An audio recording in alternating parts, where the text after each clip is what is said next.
এদিকে জানো তো আমার বাবারও কোমর ব্যথা, আর 40-45 বছর থেকে বাবা গুয়াহাটিতে কাজ করছে। কোমর ব্যথা মানে উঠতেই পারে না বাবা, এমন একটা অবস্থা। তো এখন একটু সুস্থ আছে, ওই নর্মাল হাতুড়ি ডাক্তারের ওষুধ খেয়ে, হয় না গ্রামের যে ডাক্তার হয়, হাতুড়ি ডাক্তার আমরা কেন বলি, যে আমাদের জ্বর সর্দি কাশি হলে টুকটাক সারে, এরকম ডাক্তার আর কি। ওষুধ খেয়ে ওই যে পাপা একটু চলতে ফিরতে পারছে, তাই বলি এটাকে বাড়ানো যাবে না, কারণ পাপাও যদি পড়ে যায় সংসারটার কি হাল হবে বলো। তো আমি ভাবছি দুই বাবাকে নিয়ে আমি ওই ফিজিশিয়ান ডাক্তারটাকে দেখাবো। তো যেতে চাইলাম, পাপা এসে, বাবা তো যাবে না ডাক্তার দেখাতে, আমি বললাম, জোর করলাম, এটা একটা দিলাম যে বাবাকে নিয়ে যেতে হবে। আমি ভেবেছি ওইভাবেই পাপাকে দেখিয়ে আসবো। তো আমি বলছি বাবাকে নিয়ে যাব, তুমি ধরবা একটুখানি, আমি যাব তোমার সাথে, মানে তো ওই দিকটা আমি প্ল্যান করেছিলাম বাবাকে দেখিয়ে আসবো। তো হলো না, পাপা তো আজকে চলে যেত, পরে পাপাকে রেখেছি, কালকে সকালে যাবে। বাবাকে থাকতে বললাম জোর করে। দাঁড়াও রেডি হচ্ছি। তো পাপা এসেছে, এবার মাকে একটা টিভি গিফট করবে, কারণ মারও মানে খুব অসুবিধা হয়, একা একা টাইম পাস হয় না আর কি। বাবা বাড়ির থেকে এসছে, তো বলে এক কাজ কর, চল ফালাকাটার থেকে টিভিটা নেই। তো আমাকে বলে যেতে, মাও বলছে আমাকে যে তুই যা, আমি খুশোনাকে দেখবো, আমাদের ফালাকাটার থেকে তো বেশি দূর না, সামনেই। তো এই জন্য দেখি এখন বাবার সাথে যাব, একটা ভালো টিভি নিয়ে দেবো আর কি। তো চলো, ওরাও আসছে, দেখি শুনি, ওরা আসুক তারপরেই বেরোবো আর কি। ওরা আসুক, শুনি কি বলেছে ডাক্তার। ও বাবা, লক্ষ্মীর ভান্ডার রাখো। আয়ুষকে কেউ যদি 1 টাকা দিল, মানে 1 টাকা তো হয় না, 10-20 টাকা যেই দেখ না কেন, ওই যে লক্ষ্মীর ভান্ডারে ঢুকায়। চলো এবারে কুসুনার দোদন বানাবো। আচ্ছা বন্ধুরা, একটা সত্যি কথা কমেন্টে লিখে যেও তো, তোমাদের কি মনে পড়ে বিয়ের আগে লাস্ট কবে তোমাদের বাবার সাথে ঠিক এইভাবে ঘুরতে গেছো? আমি যে আজকে কি পরিমাণ খুশি, আমার মনে হচ্ছে যে কোনো সংসারের চাপ নেই, ঝামেলা নেই, রান্নাবান্না নেই, সব কিছু পেরিয়ে আমি আজকে বোধহয় একা স্বাধীন। সত্যি আজ বিকেলটা যদি না বার হতাম না, আমি বুঝতেই পারতাম না যে আজকের বিকালটাও এত সুন্দর হতে চলেছে। বিশ্বাস করো, বেরিয়ে পড়লাম আমি, পাপা, ভাই আর আয়ুষ। মা খুশোনাকে দেখছে, তো মার জন্য সারপ্রাইজ গিফট নিতে যাচ্ছি। তোমাদের তো টিভি বললাম, কিন্তু আরেকটা সারপ্রাইজ আছে, যেটা কিনা আমরাও জানি না, দোকানে গিয়ে আমরাও সারপ্রাইজ হয়ে যাব। সেটা কিনা পাপাও চুপচাপ ছিল প্রথমে। তো চলো সবাই মিলে চলছি এখন টোটোতে করে পাপার সাথে। আর আমার যে কি খুশি লাগছে তোমাদেরকে আমি বলে বোঝাতে পারবো না। মনে হচ্ছে আমি সেই মেয়েবেলার জীবন ফিরে পেলাম বোধহয়, যে সেরকম সিঙ্গেল একা একা বেরিয়ে পড়েছি পাপার সাথে। এটা না প্রত্যেকটা মেয়ের কাছে একটা ইমোশনাল জায়গা, যে পাপার সাথে ঘুরতে যাওয়া, বাবার সাথে ঘুরতে যাওয়া, তাই না? কি আর যদিও বা আমার বাবা বেশিরভাগটা গুয়াহাটিতে থাকতো, তো খুব একটা যে ঘুরতাম তা না, কিন্তু যখন আসতো বাবার সাথে ফালাকাটা আসতাম, আমার যে সাইকেল টাইকেল এসব সব বাবার সাথে এসে নিয়েছি। যে কোনো কেনাকাটা হলে ফালাকাটা এসে পাপার কাছ থেকে নিয়ে যেতাম। সেটা যে কবে লাস্ট পাপার সাথে ঘুরেছি আমার না মনেই পড়ছে না, এত চেষ্টা করছি। কি জানো, এখন তো স্মৃতিশক্তিটা কমে গেছে অনেকটা, তারপরেও চেষ্টা করছি। দেখো পাপা বলছে টিভি নেবে, তো এখানে টিভি দেখছিলাম। তো 33 ইঞ্চ কি 34 ইঞ্চ বলছিল টিভিগুলো। তো এই টিভি নিবে বাবা বলেছে, আমাকে অ্যামাউন্টটা বলে দিয়েছে কতর মধ্যে, তো আমাকে বললো সেই হিসেবে তুই দেখিস। তা আমি আবার একটু বুঝি কম, তো আয়ুষের বাবাকে ফোন করলাম। আয়ুষের বাবা তো আসছে গাড়ি করে, মাকে নিয়ে ডাক্তার দেখাতে গেছিলো। তো ভর্তি কোনো কিছুই করেনি, বলেছে ডাক্তার ওষুধ দিয়েছে, ডায়েট দিয়েছে, এসব পরে বলছি তোমাদের সবটা। তো চলো এবারে দেখি কি নেওয়া যায়। এবারে চলে আসলাম একটা দারুণ জিনিস নিতে। বলো তো কী জিনিস, তোমাদেরকে সবটা শেয়ার করব, দেখতে থাকো। মানে আমি তো ভাবতেই পারিনি পাপা টিভির সাথে সাথে আরও একটা জিনিস নেবে। আর মাকে বলছে একদমই বলিস না, আমি তাই মাকে বলিনি আর কি। তো কি বলো তো, এই যে ফ্রিজ, মার জন্য নেবে একটা ফ্রিজ। একটা সত্যি কথা বলি, আজ থেকে প্রায় বেশ 4 বছর আগে, করোনার সময়, হ্যাঁ করোনার সময় পাপার কিন্তু করোনা হয়েছিল। পাপার এমন একটা অবস্থা হয়ে গেছিলো, মানে তোমাদের বলে বোঝাতে পারবো না। আমার ব্লগ যারা পুরনো দেখো তখন হয়তো দেখতে পারবে, খুব একটা তখন আমার চ্যানেলটা বড় ছিল না। তো যাকগে, তো সেই করোনার সময়ের কথা বলছি। পাপার অসুস্থের পর কিন্তু আমাদের জীবনটা একটু অন্যরকম হয়ে যায়। যেমন পাপার ইনকাম সোর্স একদমই কম হয়ে যায়, একদমই ইনকাম কম হয়ে যায়। তারপরেও কিন্তু আমি চেষ্টা করেছিলাম পাপাকে কিছু একটা করার। যেমন খামার বাড়িতে আমরা কাজ শুরু করেছিলাম। তো যাক, খামার বাড়ির কথা তুললে না আমার এখনও চোখ দিয়ে জল বার হয়। তো আমি সেটা ভুলে যেতে চাই, যে আমার জীবনে একটা খারাপ দিন গেছে, সেটাকে আর আমি মনে করতে চাই না। তো সেই সময়কার কথা বলছি। তারপরেও আমি প্রায় 10 বছর কথা বলছি, 10-12 বছর থেকে পাপার ইনকামটা অনেকটাই ডাউন চলে আর কি। আমরা যখন গুয়াহাটিতে ছিলাম বেশ ভালো ছিলাম, তারপরে এখানে আসার পরেও অনেক বছর ভালো ছিলাম। তারপরে বুঝতেই পারছো সবার দিন সমান যায় না। তো যাকে সেসব গল্প বাদ দিলাম, অনেকটা ইমোশনাল হয়ে পড়বো। তো ফাইনালি পাপা মাকে এত বছর পর কিছু একটা গিফট করতে চলেছে।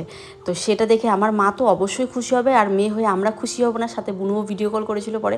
তো আমরা সবাই মিলে মানে ভীষণ আনন্দ হয়েছি, পাপা মাকে ফাইনালি গিফট করছে।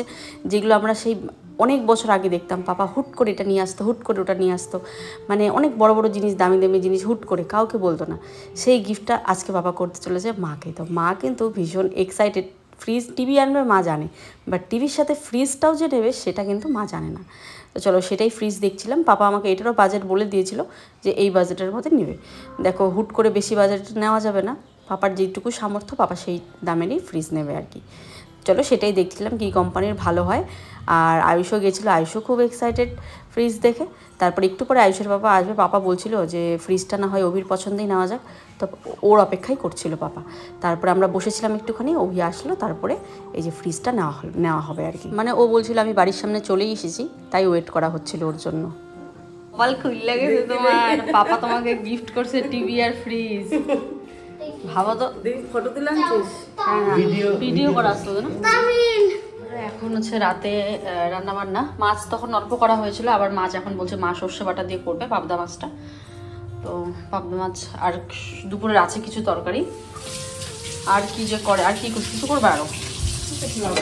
ভাজা একটা লাগতো না? ভাজা আছে, ভাজা আমি কাইটে দিচ্ছি, তা পানুদা আছে না, একটু পেঁয়াজ দিয়ে আমি কাইটে দিচ্ছি ভাজা।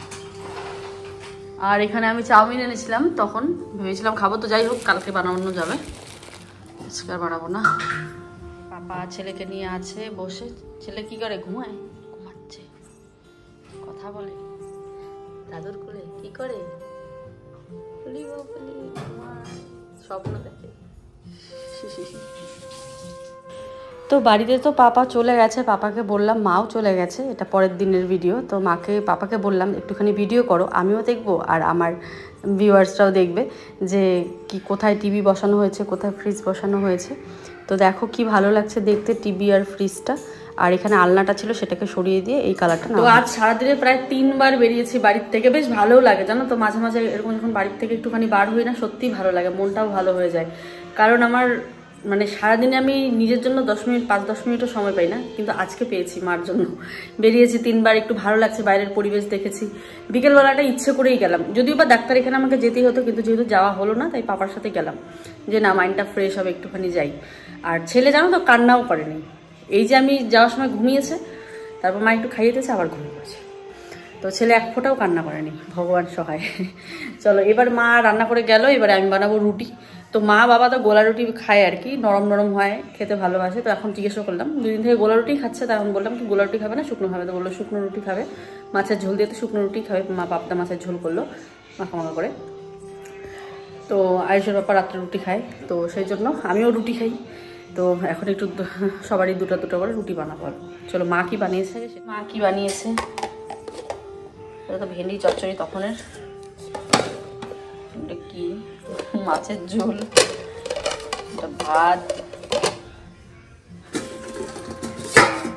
এখানে মাছ ভাজা আছে আয়ুষে, মাছের ঝোল বোধহয় এখানে, এই যে সর্ষে বাটা দিয়ে মাছের ঝোল।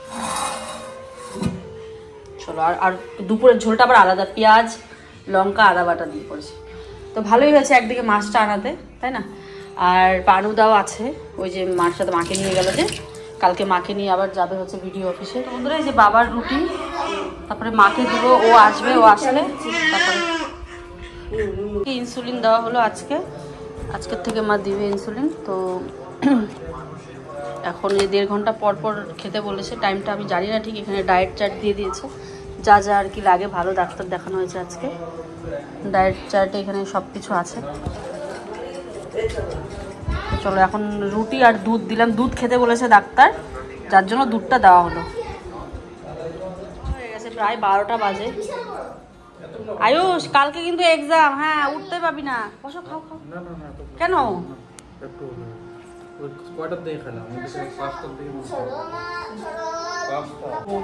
আয়ুষের ব্যাপার রুটি, আলু ভাজা, ভেন্ডি চচ্চড়ি, দাদা ভাত খাবে, আর এই যে 2 রকমের মাছ, কে কোনটা খায় খাবে এখন। আমি খাবো এখন দুধ একটুখানি।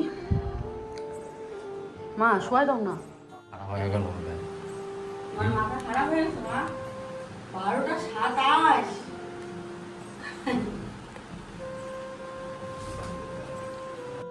তো এবার দেখো আমার মায়ের সাথে সাথে আমার স্বপ্নটাও পূরণ হয়ে গেল। কি বলো তো, শর্টসে তো তোমরা দেখেই ফেলেছো, আয়ুষের জন্য একটা খুব বিছানার জরুরি ছিল, ওর টিচার আসে সেই জন্য। তো দেখো বিছানা তো অনেক দাম, এখন প্রায় খোঁজাখুঁজি হলো 7-8 হাজার, নিচে কোনো বিছানা নেই, সে লোহা বলো স্টিল বলো। তো ফাইনালি দেখো এরকম ক্যাম্প খাট একটা নিয়ে আসা হলো। এটা না একদম বিছানার মতনই, এত সুন্দর লোহার, তার মধ্যে একটু পন্সের গদিও দেওয়া আছে।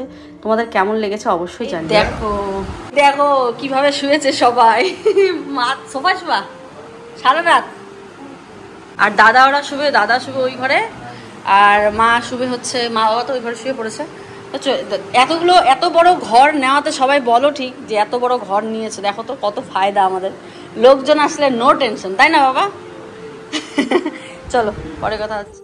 তো চলো সবাইকে খাওয়া দাওয়া করিয়ে শুইয়ে দিয়ে, আয়ুষের বাবা এখন আসেনি, যেহেতু বন্ধু এসেছে তো গল্প তো করতেই হবে, তাই একটু গল্প করছে, করে আসবে। কুশোনা ঘুমাচ্ছে, সবাই শুয়ে পড়েছে। Now is my shooting time. তো চলো এবার শ্যুট করবো।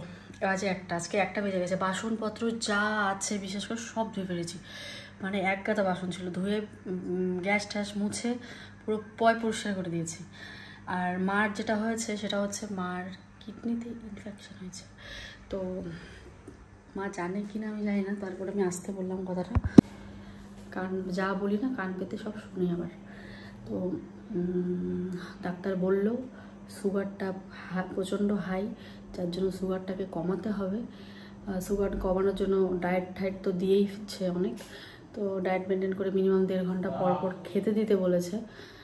আমি চেষ্টা করবো 1.5 ঘন্টা পর পর দেওয়ার। তো তারপরে হচ্ছে বলেছে কিডনিতে অলরেডি ইনফেকশন ধরে গেছে, টেস্ট করেছে সকালবেলা। তারপরে আর বলেছে যে সুগারটা নর্মাল করতে হবে ইমিডিয়েট, না হলে সমস্যা হবে। আর ইনসুলিন চালু করেছে, যেহেতু তোমরা সবাই জানো সুগারের কিন্তু একদম লাস্ট ট্রিটমেন্ট হচ্ছে ইনসুলিন, আমি যেটা জানি। যদি ভুল হয় কমেন্ট করে অবশ্যই, কারণ আমার দাদুকে আমি ছোটো ছিলাম অনেক, আমি তখন ইনসুলিন দিয়ে দিতাম, আমার মনে আছে। আর আমার দাদু এরকম সুগারেই উনি গত হয়েছেন। তো আমার মার বাপের বাড়ির সমস্ত মানুষ সুগারে মারা গেছেন। তো এই জন্য আমার মাকে নিয়েও ভীষণ ভয়। আর আমার আবার প্রেগনেন্সির সময় সামথিং ধরা পড়েছিল, তারপর নর্মাল হয়ে গেছে। তো এই হচ্ছে ব্যাপার, সব সুগার পেশেন্ট আমাদের বাড়িতে। তো এবার সব কিছু হাসি মুখে আমাকে করতে হবে, না হলে সম্ভব না। এই কিডনিতে সমস্যা মানে তো বুঝতেই পারছো। তো চলো, আর বাবার ডাক্তার দেখানো হলো না আজকে, বাবাকে কালকে দেখানো হবে, কারণ ডাক্তার আসেনি। তো এবারে আমি শ্যুট করবো, করে ঘুমাবো। কালকে আয়ুষের সকাল সকাল উঠতে হবে, 8টার মধ্যে ওকে রেডি করতে হবে, আয়ুষের এক্সাম। বাবা তুমি একটু খেলো একটু, হ্যাঁ আমি এখনই ঠাম্মিকে খাবার দিয়ে আসতেছি, হ্যাঁ কান্দু করবা না, হ্যাঁ বাবা, তারপর তোমাকে পরিষ্কার করাই দিব, একটুকু কান্দু করবা না, ঠিক আছে? তাও ভোরবেলা তো হাফ পরিষ্কার হয়েই গেছো, জামা কাপড় চেঞ্জ করে, তাই না? তাই না? ঝুনঝুনি বাজাও তুমি, ঝুনঝুনি না, বাজাও বাজাও বাজাও, ঝুনঝুনি বাজাই সোনাটা, হাত নাড়াও তাহলে বাজবে। দেখো এই দেখো, দেখতে পাচ্ছ সোনা? হাসে আবার, আসে না সোনা পাখি, ওই বাবা দেখি দেখি মুখটা দেখি, ও বাবা এই যে বাবা হাসে আবার, সোনা ঢুঙ্গু ঢুঙ্গু ঢুঙ্গু ঢুঙ্গু ঢুঙ্গু ঢুঙ্গু ঢুঙ্গু ঢুঙ্গু। আছে ওষুধ, বাবাকে সকালে চা বিস্কিট দিয়েছি, লাল চা, দেখতে পাচ্ছ মা? দেখি কোনটা কোনটা সকালে রাত, এটা সকালেও আছে রাতেও আছে, হ্যাঁ আমাকে দেখায়নি বা যেটা বুঝবো না। শুভ সকাল, সবাই কেমন আছো? আশা করি ভালো আছো, সুস্থ আছো। ঘুম থেকে উঠে ফ্রেশ তো অনেকক্ষণই হয়েছে, আবার একটু চোখে মুখে জল দিলাম, আমি ঘুমিয়ে পড়ে যাচ্ছে এমন একটা অবস্থা। তো এখন বাসন কুসন ধোবো, বেলা তো অনেকটাই হয়ে গেছে, 9টা প্রায় হয়ে গেছে। আয়ুষ খেয়ে দিয়ে চলে গেছে। আয়ুষের হয়েছে হঠাৎ করে পেট খারাপ, একটুখানি না বেশ ভালোই, কিন্তু ক্লাস এক্সাম কি করবো, আয়ুষের আমাকে বললাম তুমি একটু বসে থেকে অন্তত পরীক্ষাটা দেখ। তো আছে ওষুধ টষুধ খাইয়েও দিয়েছে দোকান থেকে, এই জাস্ট ওষুধ খাওয়ালো। ও ভয় পাচ্ছিল, আয়ুষে তো লজ্জা পায়, তো কাকে বলবে, তো স্কুলে বলেও দিয়ে আসলো মাসিদেরকে, যারা যে ওর একটু যদি সমস্যা হয় একটু যাতে দেখে। তো তো একবার ভাবলাম পরীক্ষাটা বন্ধ করে দেবো, ভাবলাম যদি পারে পরীক্ষাটা কেন বন্ধ করি, যে যদি পারে সমস্যা তো হবে না, কত বাচ্চা স্কুলে এরকম হয় তাই না। তো যদি আমার তো বাড়ির পাশে যদি সেরকম সমস্যা হয় আমি চলে যাব, এটা নিয়ে চিন্তা নেই। তো তাই পাঠালাম আর কি, পরীক্ষা না হলে পাঠাতাম না। তো গেল, আয়ুষের বাবা আছে।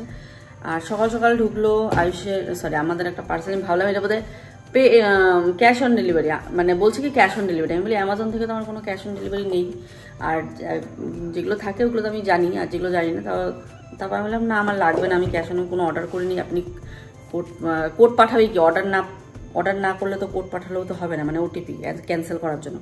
ওনারা বলছেন না এটা ক্যাশ অন ডেলিভারি। আমি আপনি একটু ভালো করে দেখেন, ক্যাশ অন ডেলিভারি হবেই না। তারপরে ভালো করে দেখে বলে না না পেড করা আছে, মানে এগুলো ব্র্যান্ড থেকে পাঠায় আর কি। তো তাই রিসিভ করলাম, জানি না এটার মধ্যে কী আছে। তো মা বাবা যেদিন গেছে ওই দিন কিন্তু আমার আর ব্লগ করা হয়নি, কারণ আমার ব্লগ জমেছিল। তো একদিনটা একটু বন্ধ রাখলাম, একটু রেস্টও নিলাম। একদিন রেস্ট তো বলবো না, মানে মোবাইলের থেকে একটু রেস্ট নিয়েছি, তবে শর্টের কাজ তো করেইছি। তো যাকে, তো ওই দিনের কিন্তু এটা ব্লগ নয়, যেদিন মা বাবা গেছে তার পরের দিনের ব্লগ এটা। তো ঘুম থেকে উঠেই কালকে রাতে আর বাসন টাসন ধুয়ে শুইনি, মানে খুবই, মানে কালকে ওই যে ভিডিও করিনি, তারপরেও একটু আলসামিও লাগছিল, বাসনগুলো ধুয়ে শুইনি আর কি। মনে হচ্ছিলো সব পাশ দিয়ে যদি একটু আরাম হতো তাহলে ভালো হতো আর কি, মানে ভিডিও করিনি ওইদিকে তো একটা আরাম। তারপরে ধরো এই যে বাসন কুসনও ধুইনি কালকে, না হলে আমি রাতের বাসন কিন্তু রাতেই ধুয়ে রাখি।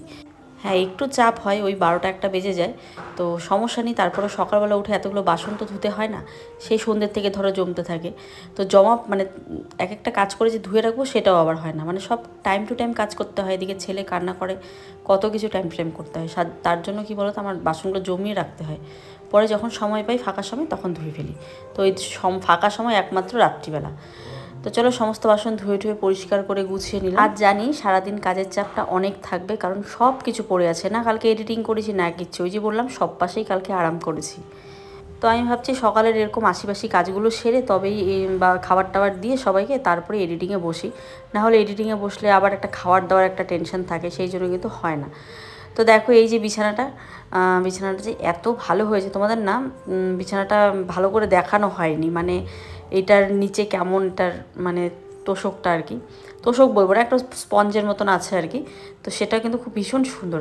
এটার দাম পড়েছে 2600 টাকা, আমার মনে হয় বেশি একটু পড়েছে। তোমরা আমাকে জানিও তো তোমাদের এখানে কত। এডিট করতে করতে প্রায় ঘুমই পেয়ে যাচ্ছে, তাই এরকম একটা ঢিলা আমি ভয়েস শুনে আবার ভয়েসটাকে কেটে আবার ভয়েস দিচ্ছি।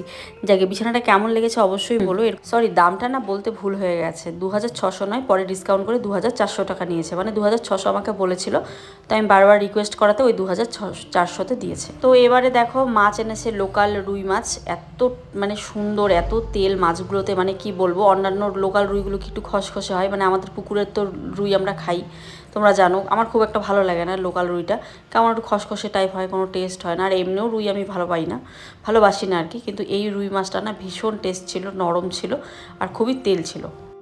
কি করো এডিট? এই যে তোমার জন্য এটা অর্ডার করছি। কিটা? দেখো তো বাটার। তুমি অর্ডার করছো? হ্যাঁ যে প্রমোশনের যে তোমার কথা যে আসে আজকে। হ্যাঁ কেমন? হ্যাঁ কি হলো তো তোমার? কত টাকা বাঁচাইলাম? এটা কত দাম আছে এটা? ভালোই দাম এটার। কোথায় গো? এটা বাপ রে বাপ। কত? 550 টাকা দাম। দেখছো তোমার কতটা হেল্প আমার এটা খুবই প্রয়োজন ছিল। আমি প্রিয়াকে বলছিলাম যে আমার পিনাট বাটারের প্রয়োজন, তো প্রিয়া বলছে যে প্রমোশন আছে আর কি আমাদের পিনাট বাটার। যখনই বলছে ওই দিনই প্রমোশনের কথা। আমি যেদিন বলছি ওই দিনই প্রমোশন আসছে পিনাট বাটারে। তো যেহেতু জানো আমি একটু ওয়েট গেইন করছি আর কি, তো আমার অবশ্যই পিনাট বাটারের প্রয়োজন আর কি। এটা তোমরা ভেবো না যে আমরা প্রমোশন করছি, এটা প্রমোশন নয়, কিন্তু এই ভিডিওটাতে প্রমোশন নয়, কিন্তু এটা আমাদের প্রমোশন। কারণ আমরা যদি প্রমোশনের প্রোডাক্ট আর কি, এটা ইনস্টাগ্রামের জন্য, তাহলে আমি কি কোম্পানির কি না সবই বলতাম। মিক্সড আছে, টেস্টটা দেখো, আগের বার একটা আনছিল অনেক বছর আগে, ওইটার মতো না। কি করছো? চকলেট দিয়ে এর জন্য এটা দারুণ টেস্ট না? দারুণ। তো চলো এবার এইদিকে ডিম সিদ্ধ আলু সিদ্ধটা করেছি, সেটাকে ধুয়ে একদম খোসা ছাড়িয়ে ওকে দেবো, খাবেও। তারপরে আমি রান্নাবান্নার সমস্ত কিছু গুছিয়ে নেব। ওইদিকে ছেলেকে একটু খাইয়ে আসলাম। ছেলেকে তো ধরো ছোট বাচ্চা না, কিন্তু আমার কাজবাজ দেখে অনেকেই হয়তো মনে করে আমার বাচ্চাটা প্রায় বড় হয়ে গেছে, একদম মাত্র 1.5 মাস বয়স, 1.5 মাস পার হলো, আর কিছুদিনের মধ্যে 2 মাস হবে আর কি। একদম ছোট বাচ্চা, তো বুঝতেই পারছো একদম দুধের বাচ্চা, বারবার গিয়ে খাওয়াতে হয়, বারবার চেঞ্জ করতে হয়, কত ঝামেলা। এখন আবার মানুষ চেনে মানে কি, মানে কারো কোলে থাকতে চায় না, আমি গেলে আবার চুপ হয়ে যায়, কেন যেন এমন থাকে, বেশি টাইম একদম থাকে না, একটুখানি থাকার পর হাজার খাইয়ে দিলেও কান্নাকাটি করে, জানি না কেন এমন হয়েছে। তো পুচকা কান্নাকাটি করছিল, আমি মাঝখানে নিলাম, আয়ুষা বাবা নিয়েছিল, তো এবারে আমি ডালিয়া বানিয়েছি, ও এবার সমস্ত কিছু রেডি করে দিচ্ছে, বাবাকে ওই কুসুম ছাড়া ডিম দিয়ে পনির, মাকে পনির দিয়ে ডালিয়া। তো দেখতে পাচ্ছ ডালিয়া, আর এখানে ডিম দেওয়া আছে, ডিমের এটা বাবা খাবে, তো ডিমের কুসুমটা বার করা আছে, ডক্টর বলেছে যে ডিমের কুসুমটা যাতে না খায়, আর প্রোটিন জাতীয় খাবার দিতে বলেছিল, এই জন্য তার জন্য ওই পনির নেওয়া হয়েছিল, আর তেল জাতীয় জিনিস যাতে না খায়, কিন্তু তার সকালে খাবার এটা দেওয়া হবে আর কি।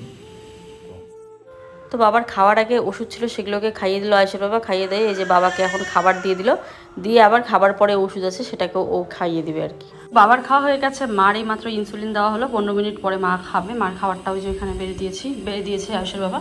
তো এখন আমি খেয়ে আমি বসবো এডিট করেছি। বন্ধুরা তোমাদেরকে কি বলবো, তোমরা বলছো কাজের লোকের কথা, বিশ্বাস করো আমি এখন আমার পিসিকে ফোন করলাম, ওই দিকটাতে একটু কাজের লোক পাওয়া যায়, এই দিকটাতে পাচ্ছি না, খোঁজা হয়েছে অনেক, যারা কাজ করবে তারা শুধু আসবে, ঘর মুছে চলে যাবে। বিশেষ করো এই মুহূর্তে আসবে, যাবে, ঘর মুছবে, আমার প্রয়োজন নেই এরকম, ঘর মুছবে, কাপড় ধোবে, এই দুটো নয় আমার হচ্ছে চাই। ধরো একটুখানি যদি টাইম টু টাইম মা বাবাদের খাবারটা দিতে পারতো, কারণ পুরো রেস্ট্রিকশন এখন, মানে রেস্ট্রিকশন মানে কি, পুরো টাইম টু টাইম খাবার দিতে হবে, তবেই সুস্থ হবে। আর সুস্থ হতে গেলে যেটা দরকার আমরা সেটাই করার চেষ্টা করব। আমার মনে হয় আমার কাজের থেকে এখন টাইম টু টাইম যদি খাবার দিতে পারে, কারণ আমি চেষ্টা করছি, কিন্তু আমি টাইম টু টাইমই দেওয়ার চেষ্টা করছি। এখন হয়তো ওই যে বাবু সেই সময়টা কান্না করছে বা কিছু একটা সমস্যা হচ্ছে, তো মানে একটা মানুষ আমি চাচ্ছি যে আমার সাথে থাকবে, আমি অল্টারনেট করে আমরা কাজ করবো, ব্যাস এরকম একটা মানুষ চাচ্ছি। তো ওটাই পিসি একজনকে পেয়েছিল, বললাম একজন, উনি বিয়ে বাড়ি না কোথায় গেছেন, এখনো আসেনি, নেই। ফোন করলাম এখনই পিসি দেখো, আমার মাকে বললাম ওইদিকে, মাও তো অনেক চেষ্টা করছে অনেকদিন থেকে,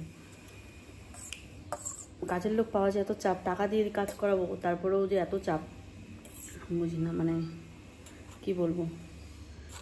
ছোট বাচ্চা না থাকলে কোনো ব্যাপার না, এরকম কাজ কোনো ব্যাপারই না, সত্যি আমার কাছে কোনো ব্যাপার না, কিন্তু ছোট বাচ্চা নিয়েই তো পাচ্ছি না, কারণ আমাকে দুটো বাচ্চাতে ধ্যান দিতে হচ্ছে, আয়ুষের এক্সাম, ওকে পড়াতে হচ্ছে রাত্রিবেলা, ওই টাইমটাতে আমাকে রান্না করতে হচ্ছে, বুঝতেই পারছো, মানে সব দিকেই একটা চাপ। আমার চাপটা বাদিয়ে দিলাম, আমি বলতে চাচ্ছি না সেটা, আমার কথাটা বলতে, মুদ্রা কথা হচ্ছে মা বাবাকে টাইম টু টাইম খেতে দেওয়া, এরকম যদি একটা লোক পেতাম তাহলে আমার অনেক হেল্প হতো। দেখা যাক।